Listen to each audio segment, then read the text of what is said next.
how to develop a millionaire mindset.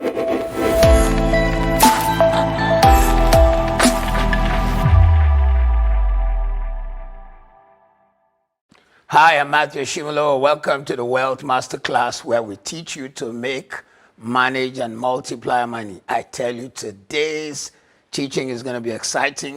As a matter of fact, I'm going to break it into series.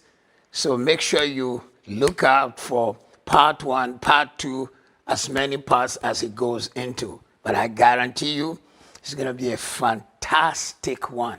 At the Wealth Masterclass, we teach you to make money, to manage money, and then to multiply it. And today, as well as in this series, my teaching is going to focus on how to develop a millionaire mindset. A millionaire mindset. Because look, let me leave you with this thought from the beginning. Whatever you become, particularly in the area of finance, has a lot to do with your mind and your mouth. M&M. Your mind and your mouth. Or let's do T&T. You think and you talk. You think and you talk. Your mind and your mouth. So many people do not realize that if you're going to be, it's up to you. If it's going to be, it's up to you. Your mind, your thinking has a lot to do with where you are now and where you will be in the subsequent years to come. So you've got to learn how to form a clear mental picture of what you want, because you can only transmit an idea you have. Let us imagine the late Steve Jobs impressed upon his staff at Apple the need for a phone without a keyboard. At that time, BlackBerry dominated the world. But BlackBerry had a weakness. It had press buttons. And his staff thought, how can that be? A phone without a keyboard, or rather, keyboards which you press one at a time and sometimes it gets stuck. He wanted something which it practically is part of the electronics of it. And today, Apple becomes one of the dominating telephones in the world. It started as a thought until it became a reality. Your thoughts must have to affirm your desire for wealth creation, not a mere experience. The challenge for the poor is that, unlike the wealthy, poor people just want to touch money. They just want to experience wealth. They want to be able to say, I once knew wealth. But with the wealthy, they believe that they were created to handle wealth and to have it in abundance. So today I want you to know that God and you can make it happen. No one ever creates wealth or start the creative power of wealth creation by a mere spending time on ill-informed longing and vague desires. You know, when people want to create wealth, they do not realize that, look, you can't just have a longing for it or base your desire for wealth creation on ill-informed desires and ideas. You have to think. You know, as a man thinks, so is he. Have a clear mental picture of how you want to look when you have the wealth. It is part of your journey. Because you see, you think and you talk. Your mind and your mouth shape your future. Just imagine somebody designed the shirt I'm wearing. They saw it in their mind. Probably it was an out of the regular kind of design, but they saw it and they went on to make it happen. In the same vein, you've got to learn how to see what you want, have a clear picture, spend a lot of time contemplating the picture of the wealth you would like to create. The more clear and definite the picture of wealth creation is, the more you can achieve it because your desire then increases. If you spend time thinking in a particular area, you find your mind oscillating around it. Let me give you a test. Have you noticed every time you thought, I would like to buy a Toyota Corolla, that's the most popular Toyota on earth, you begin to notice Toyota Corollas everywhere. It's amazing. It was always there, but because your mind had not been taught to garner Toyota Corollas and look, you missed it. But the moment you begin to look out for Toyota Corollas, you see it everywhere. In fact, your hand also wants to now Google and search for Toyota Corollas. Same thing with wealth creation. If it's in your mind and in your mouth, you begin to see it and you begin to say it. You begin to see it, you begin to say it. The more clear and definite the picture is, the more likely your life moves in that direction. Your thought must be accompanied by an unwavering faith that the things are already yours. You just need to take possession of it. So if you begin to see it and say it, that one day I'm going to create wealth, I'm going to handle it, it is going to happen. In the holy book, the Bible, it says, whatsoever thing you desire. So there has to be a passion for it, a desire for it. In other words, you've got to see the things you want as if it's already around you for the reality of it to hit you. If you don't see it, you don't say it. And if you don't say it, you don't have it. It's amazing. Even in the poorest of nations, there is still wealth somewhere. While some people focus on the poverty, someone else focuses on the abundance. He sees the opportunity. Even in crisis, people see opportunities. I'd like you to imagine a refugee camp.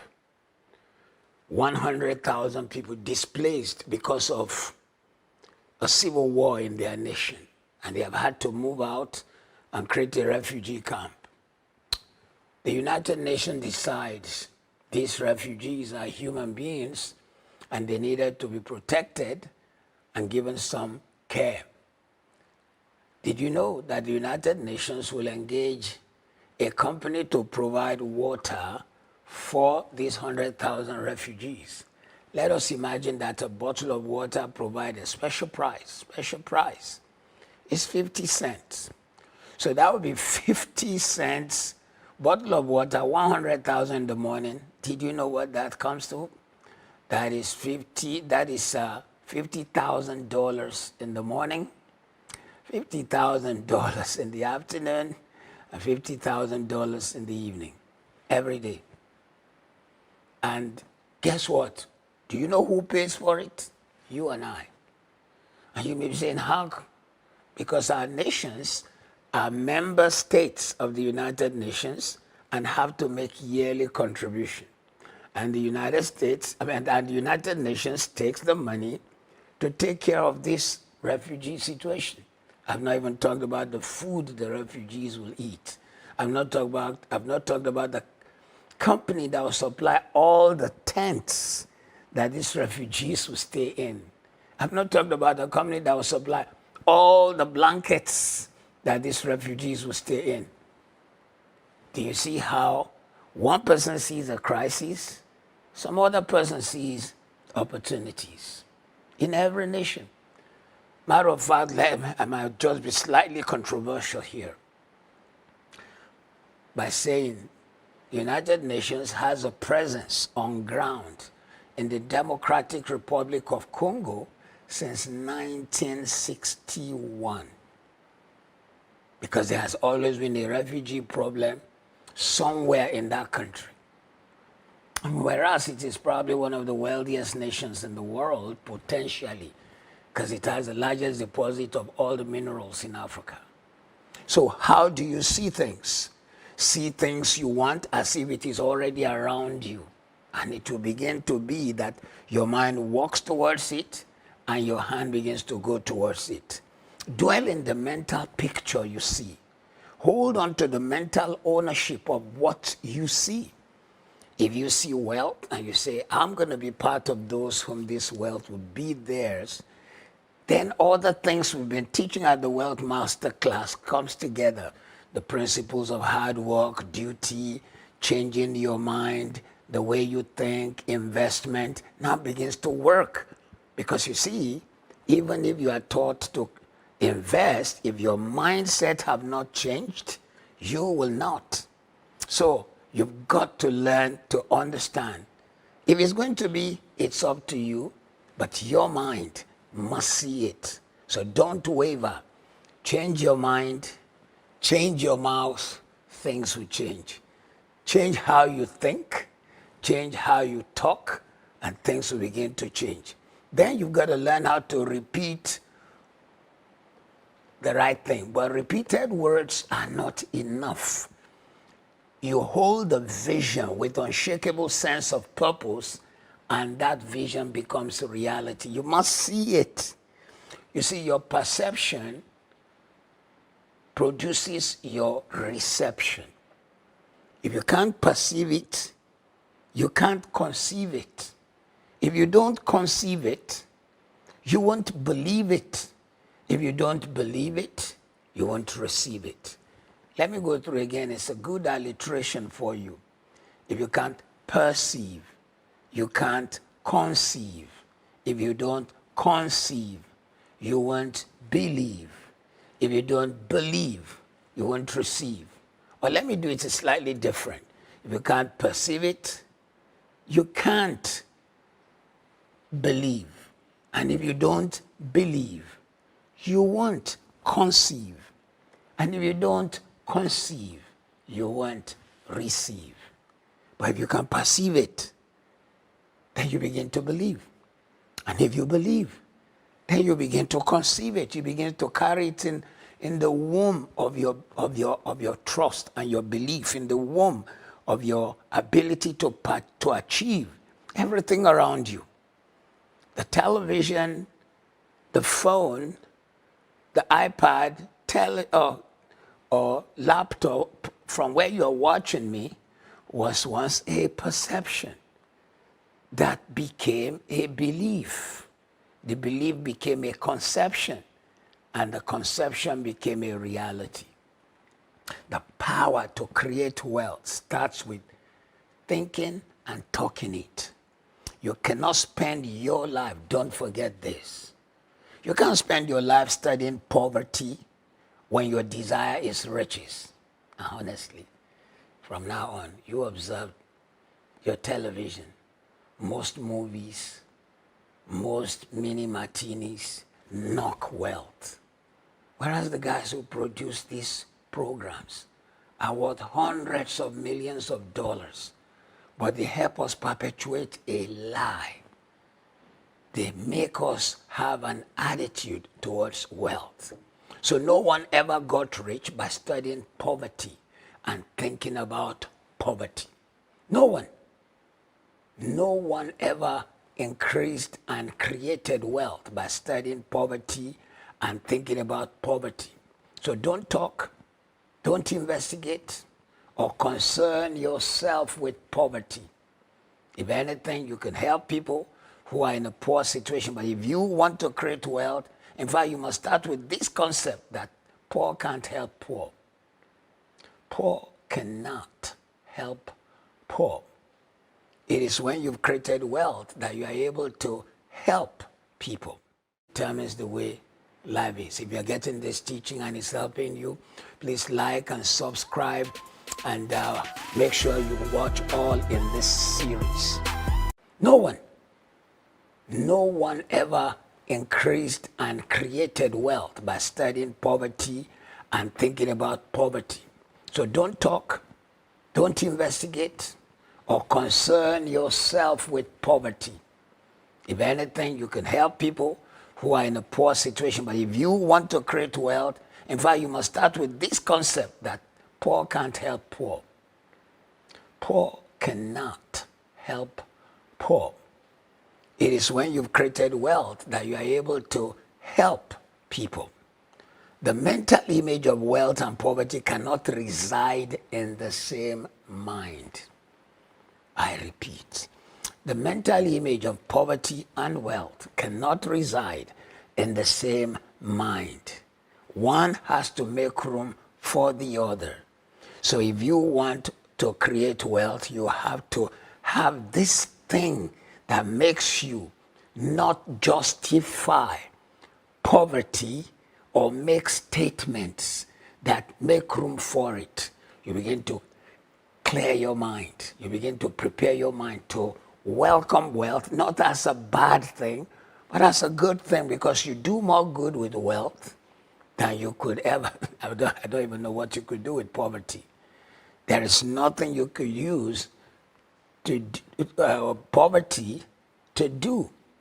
But rather with wealth, you can change lives, you can sponsor people, you can help, you can create communities, you can build homes for people who lack one. You can pull people out of lack. You can help people enter dimensions they've never entered before. Listen, you are not insensitive or heartless if you refuse to study, see, or pity poverty. Because this aspects of our teaching at the Wealth Masterclass is a strong one. And you need to reach that place where you tell yourself, I am not heartless for refusing to study poverty, see poverty, or pity poverty. Because something inside us wants to begin to make room and feel sorry for poverty and say, well, it's not their fault. It's just life. It's the government. Many times in third world nations, and even in the first world, so to say, it may have truly been some systems the government created. But like I'm teaching today at the Wealth Masterclass, I'm letting you know, if it's going to be, it's up to you and up to me. So, remember, it's a series. Make sure you love this teaching. Make sure you subscribe. Please leave a comment. Leave a comment. However which this has hit you, leave a comment. React to it. I would like to engage you and let you see what we are sharing with you and how much this could help you. In the second part of this teaching on the Wealth Masterclass and the mindset of the millionaire, I want to let you know what we've been teaching. Your mind and your mouth have a lot to do with your financial status. Your mind and your mouth have a lot to do with your financial status. If I can't change your think and talk, I cannot change what comes into your hand. But if I can change your thinking and your talking, I can change what comes into your hand. If it's going to be, it's up to you. So what do? Use your willpower to keep your mind off the subject of poverty. Off the subject of poverty. Stop adding yourself to the company of the poor. Even if you don't have physical money now, think rich thoughts. See yourself as a wealth creator. Look for some capacities you have, some abilities you already have, and you will be amazed that you are gifted, you are awesome, you are wonderful. There are great things you could do, amazing things you could do that will begin to make wealth come to you. Most of the things we now have to buy or subscribe or pay for never existed. Somebody saw a problem and solved it. My watch solves a time problem. My glasses solves a sight problem. Everything around you solves a problem. And once people are able to now work in the area of the problem they solve, they charge you for it. So, you are gifted. There is a gifting about you. It may even just be natural talent. There are people who are using just their fingers for modeling, and it creates wealth for them. There are those for whom just their eyes is their modeling, and it creates wealth for them. So you are gifted one way or the other. Everything man fashions with his hands must first start in his thought. Man cannot shape anything without thinking first. It's not possible. It has to first be a picture he sees in his mind, then it becomes a creation he makes. The Wright brothers joined a group of people who suddenly began to think of creating a machine that makes man to fly. There were several attempts by different people, but it was the Wright brothers who were the first to truly take off and stay in the air for less than a minute, but entered the world record as the first official people to fly.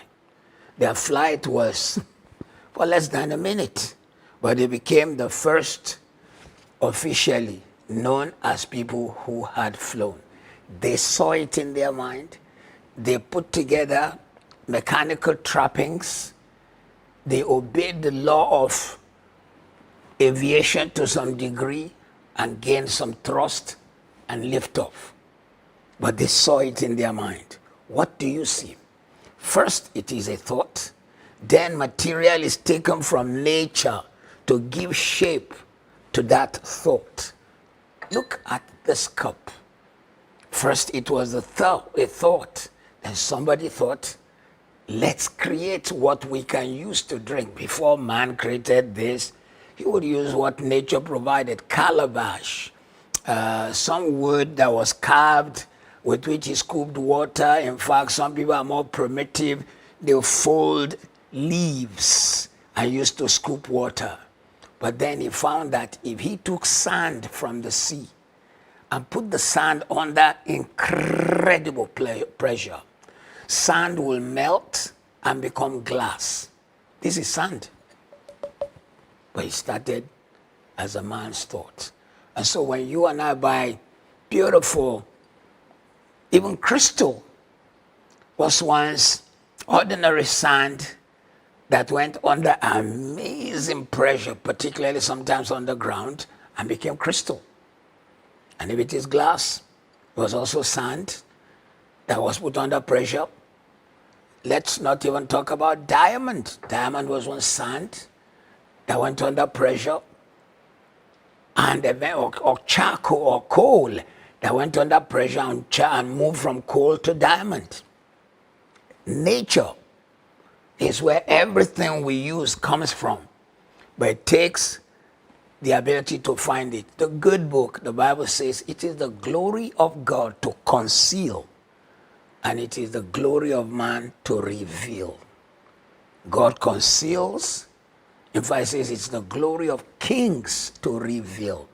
So you become a king in your domain if you have the ability to see upon a tree, the ability to turn it to paper.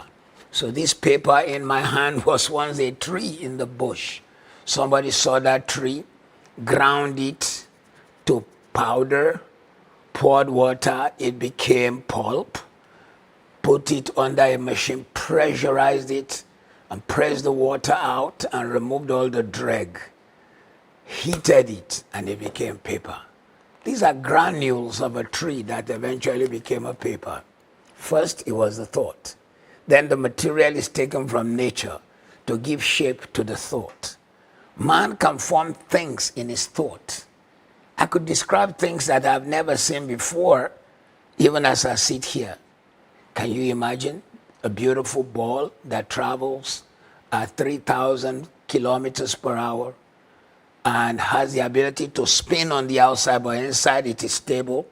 And that same ball travels from where I am seated to another country. And because it has GPS inside it, it lands. You can see it to some degree in your mind. I just described what does not exist at the moment except in science fiction. In fact, if you notice, science fiction of 20 years ago is now science fact. There was a time 20 years ago we would see people who would, in some science fiction film, they will have a watch on which they watch a video and they are given instruction or telling someone, I'll be home very soon. And now it's a fact. And now it's a fact. iPhone has iWatch, and you can watch video on your iWatch. It's become a fact. That's what I'm trying to challenge you. So, but if you occupy your mind with the dregs of lack and poverty and limitations, that's all you will see. Because your mind is the workshop of your future. Your mind is the workshop of your future. What your mind sees, your mouth talks. What your mouth talks, your mind believes. Mind and mouth, thinking and talking. Man can form things in his thoughts. Wealth creation requires thinking in a certain way. You have to think in a certain way to create wealth. I have seen friends, relations, cousins, brothers. No matter what you tell them, they have a certain way of looking. They are in financial challenges, but they've not changed their think and they've not changed their talk. They would rather beg and have their needs temporarily met rather than change their think and thought and the way they handled wealth. Wealth creation requires thinking in a certain way. To think wealth when surrounded by poverty requires the power of the mind. The one who acquires such mind becomes a mastermind. I repeat, to think wealth when you are surrounded by poverty requires a certain mind. And the one who acquires such a mind becomes a mastermind because he saw what others didn't see. That's why you'll find great corporations founded by a person who was once poor. Founder of Sony, once used to sell food as a street hawker.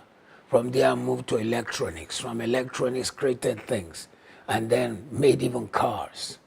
Many companies, particularly that come out of Asia, the founders were born in lack and poverty, and they graduated as they saw the capacity to create wealth.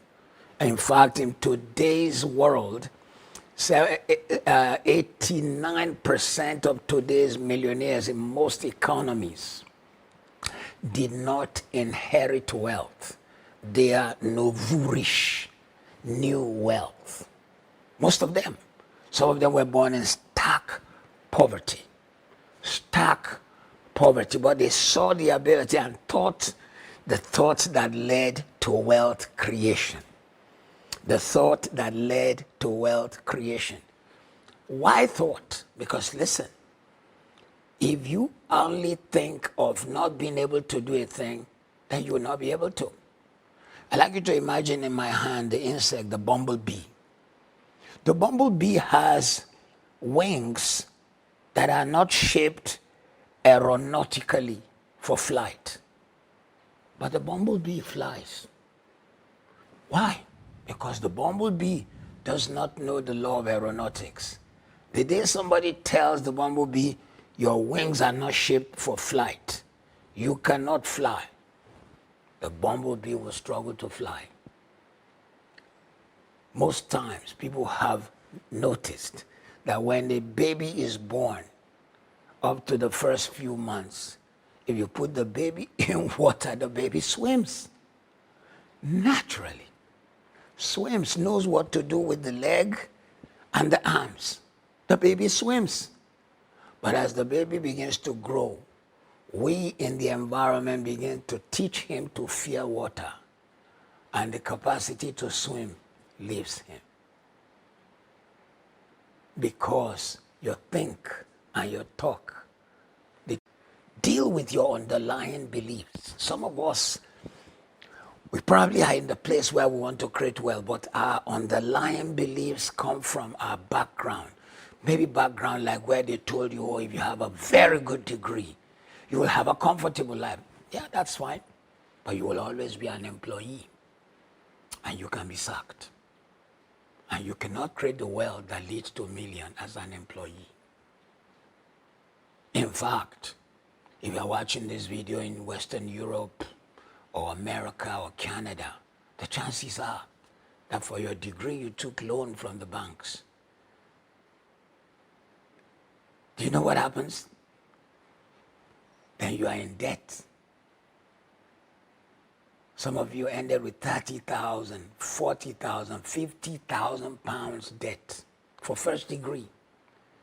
And you chose courses like psychology, sound engineering, some of the courses that will disappear in a few years' time because those information are going to be available to everyone. Theater arts. 99% of good actors did not study theater arts. And you went and sat in the university for 4 years taking 12,000 pounds per year to learn how to act. While you have been an actor since your mother gave birth to you. Now you are saddled with debt from the beginning of your life. At 23 or 24, when you had your first degree, you had 40,000 pounds hovering over your life. So you owe, and so to work you go. We're teaching you today how to bypass that and create wealth. Change your thinking, change your talking. The mindset you have determines if you become a champion or not. If you alter your thinking to be in consonance with your dreams of wealth, if you alter your thinking to be in consonance with your dreams of wealth, you will begin to see opportunities everywhere. You know, as a man who teaches wealth creation, I usually just smile to myself whenever I enter the London train. I don't nowadays, but I do. For example, if I travel, when the train picks you from, when you take the train from the departure place to go to where your planes are, you see people opening newspapers. Poor people love sports page. Wealthy people go to where the stocks and shares are. You just know straight away. And you could even tell by the way they dress. And it's amazing. It's amazing how the same poor person is ready to make noise about the club he supports. But he has never thought about the fact that his money is being made to build, is being gotten to build that club. The mindset you have determines if you become a champion or not. It determines it. Think wealth and you will begin to attract wealth. When you think wealth, you begin to attract wealth. We're not just teaching you like, this is not a magnetizing thing, but because it is now your thought, your eye begins to be tunnel vision to see opportunities, to see where the favors are, to see the things you can achieve. Your thought is the root which supports and determines your fruit. Root, fruit. Let us imagine this is a tree. This is the fruit. This is the root. If there is no root, there be no fruit. If there is no root, there be no fruit. If the root is good, the fruit will be good. So many people focus on the fruit. They do not take care of the root. So if your thought is good, if your thought is deep, if your thought is strong, if your thought is full of good nutrients and has good source, your fruit will be good. My home in Africa overlooks the lagoon. The land in front are planted certain banana trees, just about 1/2 meter tall. And within 1 year, we harvested, we planted about 7. Within 1 year, the ones that are closer to the water, who have deep roots, good roots, produce good fruit. Big bunches. We harvested 3 big bunches out of the 7. We had planted 3 by the waters. The 3 immediately produced big bunches. Your root affects your fruit. Your thought affects your productivity. Think poverty, reap poverty. Think good thoughts, wealth creation thoughts, produce wealth creation. Listen, this teaching, this session of the Wealth Masterclass is going to be one of the most radical and life-changing. It is going to hit you bam to the point that you want to argue, criticize. What's wrong with being poor? Nothing is wrong with being poor if the person desires that. But if you want to make a change, if you want to make an impact on your world, if you want to make a difference, if you want to help people in need, you can't stay on the same level. You can't stay in lack and help the people who are lacking. The only reason wealthy people responded to Bill Gates to give him billions of dollars to help cure malaria, feed people, rescue the girl child and give her education out of Afghanistan, etc., is because he has wealth. They wouldn't put it in his hand if he is himself struggling. So listen, think wealth, and you will find that you are attracting it. Your thought is the root which supports and determines your fruit.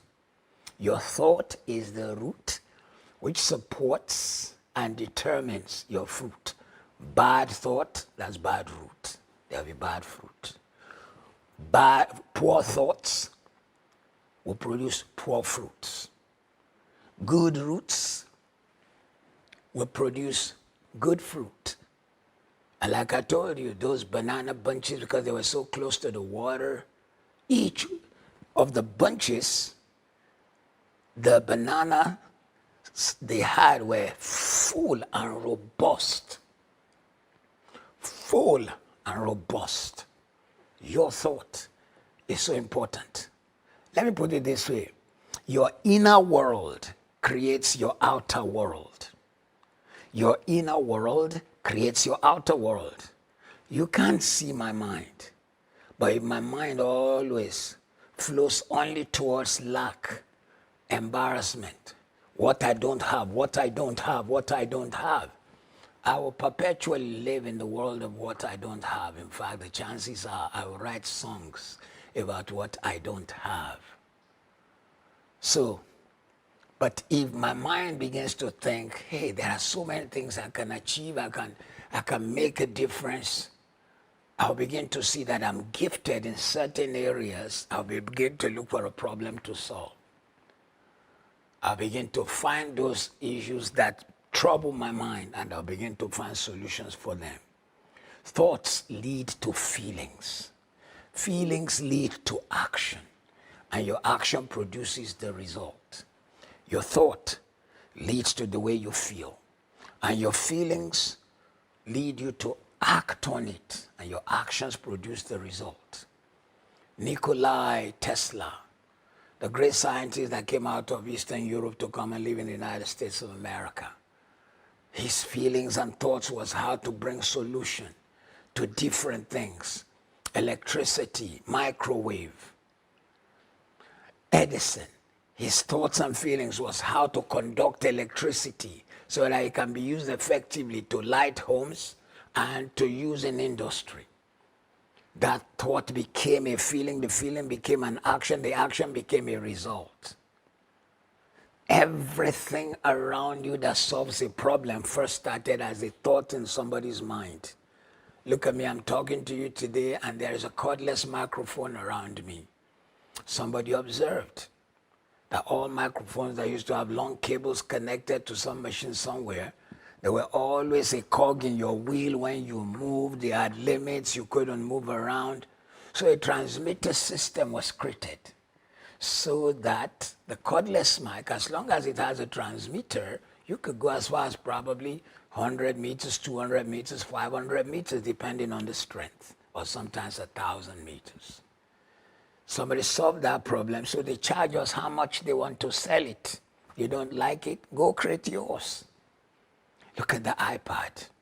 It has become a simple, it's like a seamless, one-size-fits-all computer, something you can use, watch a movie, do your work, store information, etc. When the computers first came, when personal computers first came, the memory was so small, 286, 586. In fact, the memory on my phone today is equal to probably 500, 586 computers. I think must be even more than 500 of those ones. Just this tiny thing. That meant that somebody thought of solving problems. So everything begins with your thought.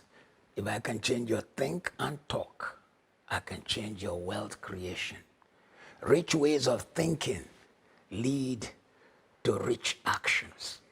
The rich way of thinking lead to rich actions. Richard Branson finds himself, I think, somewhere in Florida in the 70s or 80s. He's about to fly to a Caribbean island. Suddenly the flight is canceled. In fact, the airline went bust. The airline went bust and they are all stuck. They're supposed to go to the Caribbean island.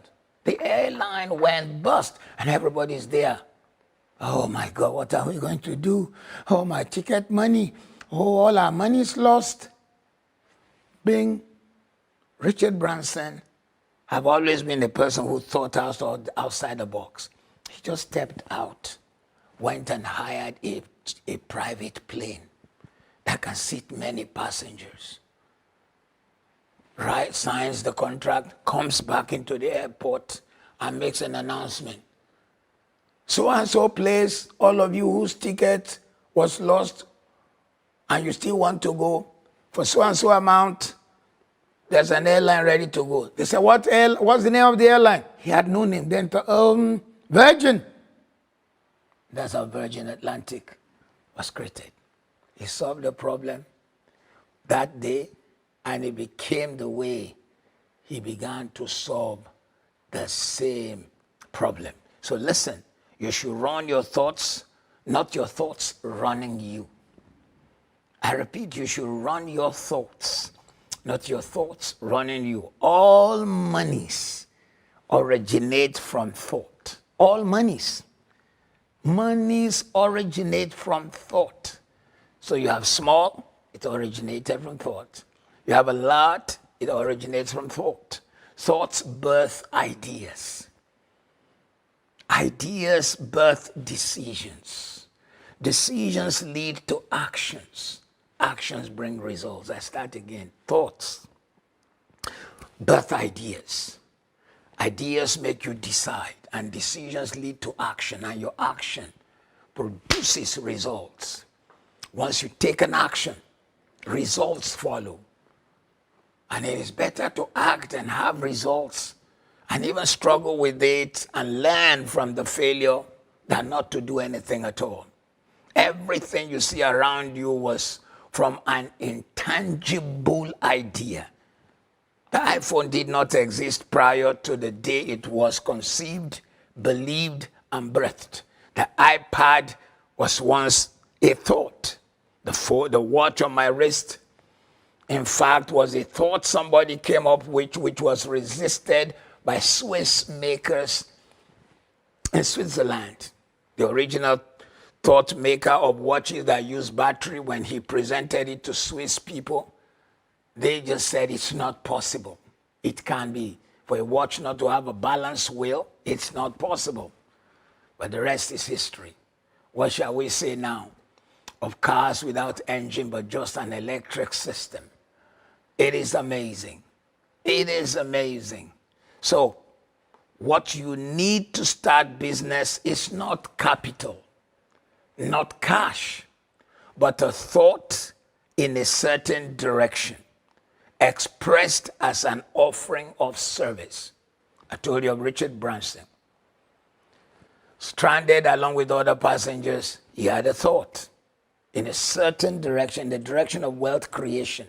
He could have stood there, stamping his feet on the ground, musing and complaining with other passengers and saying, well, what can we do? We just have to look for a way out of here.